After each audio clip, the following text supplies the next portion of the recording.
झारखंड राज्य आजीविका (एचजीएम) कर्मचारी संघ के बैनर तले जेएसएलपीएस के कर्मचारियों ने अपनी लंबित तमाम मांगों को लेकर शुक्रवार को प्रदर्शन किया।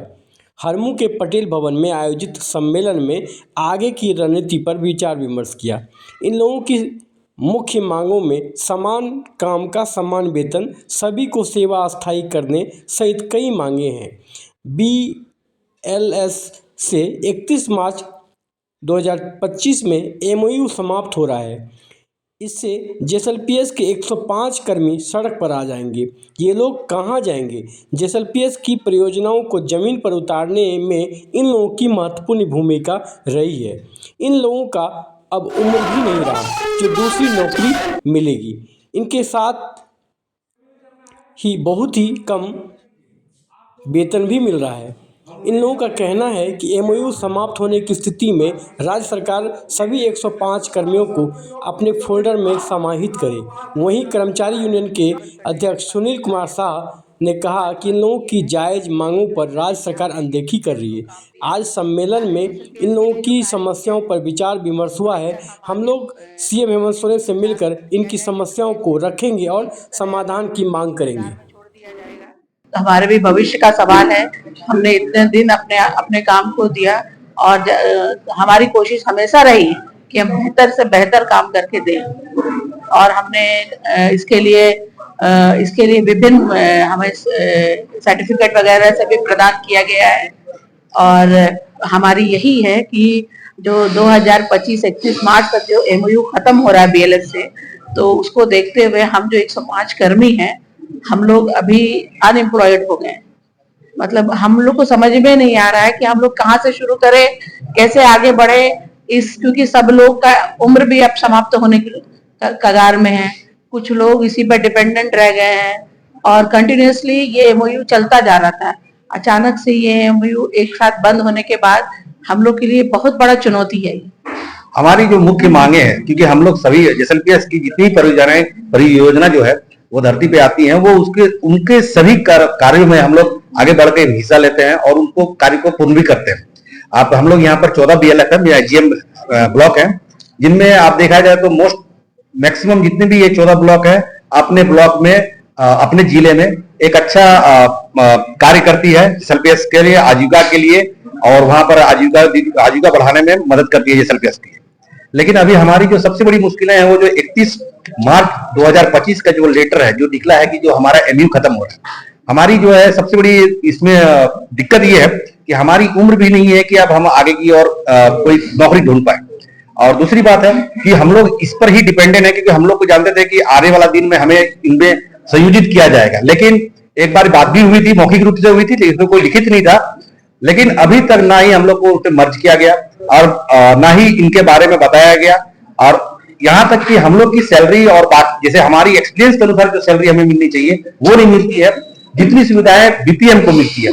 हम लोग एज अ बीएलएफसी हैं, लेकिन इक्विवेलेंट टू बीपीएम है, लेकिन उनको बाकी सुविधाएं मिलती हैं, इंश्योरेंस मिल रहा है, बहुत सारे कन्वीनियंस चार्ज पैसे मिलते हैं, लेकिन हमें उनमें से कुछ नहीं मिलता। सिर्फ एक है सैलरी और एक है लोकल कन्वीनियंस जो मिलता है, जो हम लोग फील्ड घूमते हैं, जिसकी भी न्यूनतम राशि ही है, और वो सब हमें नहीं मिल पाती है।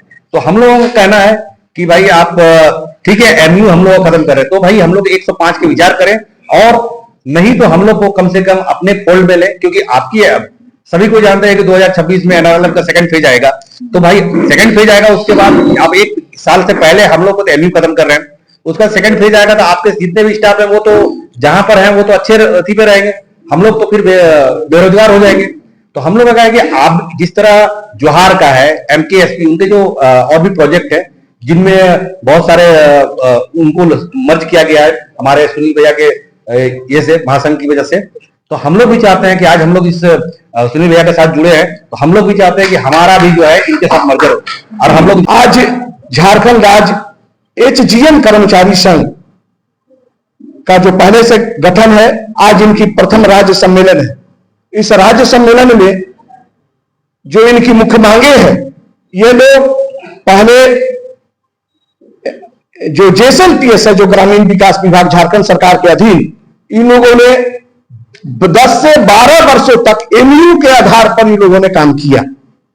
कई संवर्ग है इनके, जो HGM पूरे ब्रॉड हो गया, वो काम कर रहे हैं ये लोग।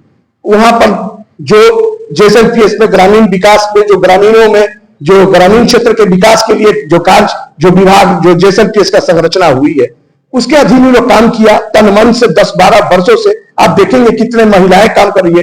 NRLM का जो गठन हुआ है वो राज्य के और तमाम काम करने वाली महिलाओं के उत्थान के लिए हुआ। और आज झारखंड सरकार के जो JSLPS के द्वारा वहां पर एक जो विष्णु परिदा साहब CEO, वो तो संचिका पर CEO साहब का साइन होगा, उन्होंने एक पत्र जारी किया है जिस पत्र का 892 पत्रांक है और डेट है 21/5/24। उसके बाद उन्होंने, यह आदेश नहीं है, यह बिल्कुल एक कर्मचारियों के लिए फांसी की सजा के समान है। फांसी की सजा इसको हम मानेंगे कि आपने उस पत्र में यह जाहिर कर दिया है कि आज के बाद 31 मार्च 2025 के बाद हम आपसे कोई एमयू नहीं करेंगे, हम आपसे कोई काम नहीं लेंगे, आप बाहर जाएं। मैं पूछना चाहता हूं, मैं झारखंड के माननीय मुख्यमंत्री, झारखंड सरकार से, जिसपे लाखों कर्मचारियों ने ट्रस्ट किया, आपको पुनः सत्ता में लाने के लिए अपनी नैतिक समर्थन किया। और मैंने मीडिया के माध्यम से भी 6 अक्टूबर को आपके आवास पर भी मिलकर के मैंने इस बात को रखा था कि सर आप जरूर विजयी होंगे, और आप जब विजयी होंगे, जो मांगे हमारी छुट्टी रहेगी उसको आप उसको पूरा करेंगे। पिछले बार भी आप जब चुनाव के एजेंडा में आपका शामिल था कि जितने भी हमारे राज्य में दैनिक वेतनभोगी कर्मचारी है, आउटसोर्सिंग कर्मचारी है, आपके जो संविदा पर कर्मचारी है, उन सभी को हम नियमित करेंगे। कोई नियमित नहीं हुआ। आप अपना एजेंडा में कोई याद, महासंघ का प्रतिनिधि होने के नाते, मैं महामंत्री होने के नाते आपको याद दिला दूं।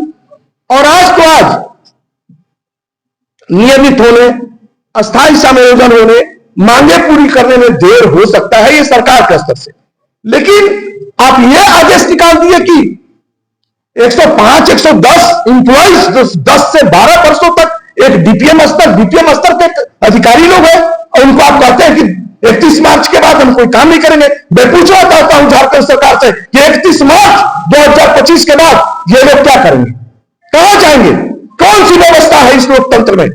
भारत का संविधान तो यह इजाजत नहीं देता कि आप किसी से काम करवाइए, सरकार के अधीन काम करवाइए और उसको बाहर भगा दीजिए। यह झारखंड राज्य अराजपत्रित कर्मचारी महासंघ बर्दाश्त नहीं करेगा। अगर इनको 31 मार्च वाला जो आदेश है उसको अगर अविलंब रद्द नहीं की गई तो JSLPS का दरवाजा भी बंद करेंगे, यहां सड़क से लेकर सदन तक चक्का जाम करेंगे।